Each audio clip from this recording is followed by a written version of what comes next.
Good morning, everyone. Pete Pardo here from Sea of Tranquility. Welcome to another edition of Albums That Turn 50 Years Old this year. Episode number 3, or part 3 today. We've got a pretty cool album here that came out in very early 1971. So remember this whole series for the month of February, every single day, 28 days, 28 picks.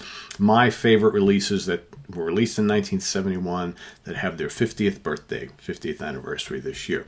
So like I said, January 16th, this particular album was released on London Records, produced by Bill Ham, also their manager at the time. I'm talking about that little old band from Texas, ZZ Top. ZZ Top's first album. Pretty cool, right? The power trio to end all power trios, perhaps. One of the longest running lineups in rock and roll history. Okay, 50 years, same 3 guys, right? Pretty crazy, right? Not something you see too often. A very cool album. One of those bands that, right out of the gate, they basically, struck gold.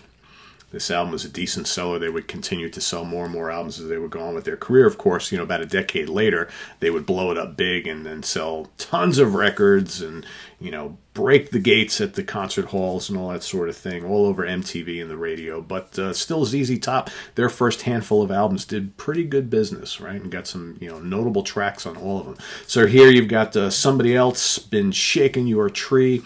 Really cool Texas boogie to kick off that album. And then, of course, the lethal bluesy hard rock classic Brown Sugar, one of my all-time favorite tracks from the ZZs. You got Swank. You got Going Down to Mexico. All right, Old Man. Neighbor, Neighbor. Kicking off side 2 of the original vinyl. Certified Blues. Bedroom Thang.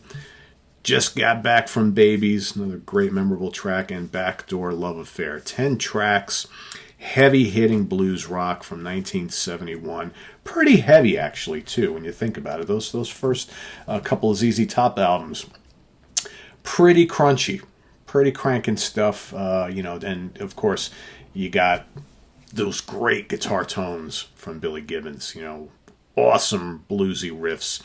Great kick-ass solos, and you've got, Dusty Hill and Frank Beard, that rhythm section. Man, that bottom end, right? And you've got the dual lead vocals from Billy and Dusty. Just a really, really great album, great band. They would continue to go on doing some, amazing things over the years.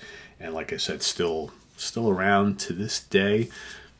ZZ Top's first album is my pick for day 3 here. Love that album. So, as for my honorable mention, because, again, to explain the honorable mention thing, these are basically, I'm drawing from the list of albums that were in my, big list. What I did was I went through 1971's releases and I just started jotting down all the ones that I really like a lot, that I would even consider for a best of 1971 albums that turned 50 this year. But you can only pick 28, right? Because I'm doing one per day. So my honorable mentions, I'm drawing each day from that pool of albums that didn't quite make the cut.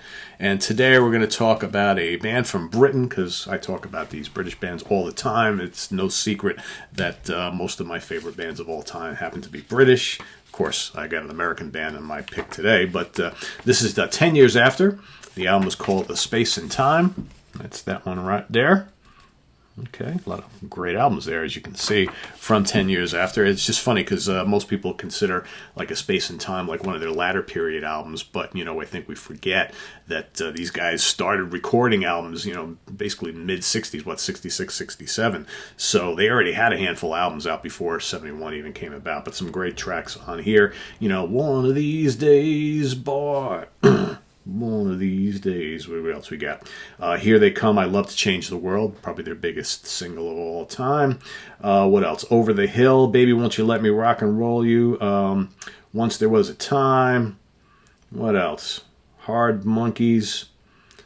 I've Been There Too. Uncle Jam. Let the Sky Fall. Pretty strong album. The band 10 years after, by this time, strictly more of a blues band early on, starting to incorporate different things, a little bit of pop, a little bit of folk, certainly some hard rock, but the bluesy tones are still there. But they would get a little more eclectic, a little more varied later on in their career. Of course, they didn't have a ton of albums after that, right? By like the mid-'70s or so, 10 years after, already starting to wane a bit as a band, but they had been together for about a decade already by that time. So there you have my honorable mention, Space and Time by 10 years after, but my pick for today is none other than ZZ Top's first album. So you know the drill, everybody. This is a full, everybody taking part type of exercise for this entire month of February. So let me hear your pick for day 3 of albums that turned 50 here in 2021, released originally in 1971. Some claim one of the greatest years in rock and roll ever. I can't say I would argue that point. For me, I think 70, 71, 72, maybe 73. That's kind of the cream of the crop right there, and so many great albums, and it's just amazing, like the number of albums that are not going to even make my cut, either in my choices or my honorable mentions. That's how strong this year was. So list your pick and your honorable mention in the comments below. Curious to see what everybody comes up with, and then we'll see you tomorrow for day 4. All right, so we're going to continue on here. 28 days of albums that turned 50, originally released in the great year that was 1971. Visit us on the web at www.seatranquility.org. We're on Facebook, we're on Twitter, of course, we're here on YouTube all the damn time. As you might have guessed, that interview that I was kind of promoing yesterday that I didn't divulge who it was did not happen. So hopefully trying to reschedule that. If not, we'll go grab another one. So you can't snag them all. But coming up tonight on the channel, we've got Mr. Steve Keeler coming on board. We are going to together rank the studio albums of thrash metal legends Testament. Looking forward to that. I'm a big Testament fan. Love those albums. It's been really cool revisiting those albums once again. Putting them in some kind of order, so that'll be happening tonight for all you thrash metal fans. Stay tuned for that.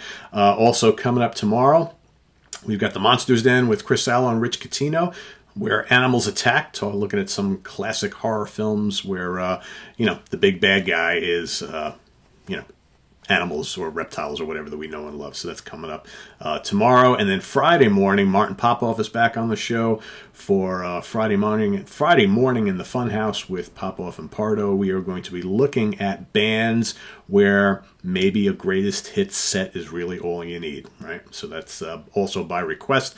We've had a bunch of people asking for us to do a show on kind of bands that we deem are just, the greatest hits is good enough. So that's coming up on Friday morning, and then we got stuff over the weekend. Rich Catino and I will be giving our top 10 songs of U.S. heavy metal band Armored Saint. So that's coming up this weekend as well. So stay tuned for all that and more.